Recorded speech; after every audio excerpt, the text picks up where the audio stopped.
Ang atong ebanghelyo karon kinutlo ni Saint Matthew chapter 16 verses 24 to 28. Giingnan ni Jesus ang iyang mga tinun-an. Ang buot mahimong akong tinun-an, kinahanglan nga hikalimtan niya ang iyang kaugalingon, pasano niya ang iyang krus, ug mosunod siya kanako. Kitang tanan andam o ganahan nga mosunod ni Kristo. Apan ang dakong pangutana, are we also ready to carry that cross? Andam basad kita nga mopas-an niya ng cross, because that cross symbolizes kasakit.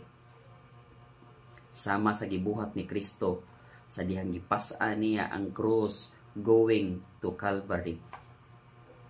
Pero ang dapat natong timan-an, dili lamang giakutob sa Calvary.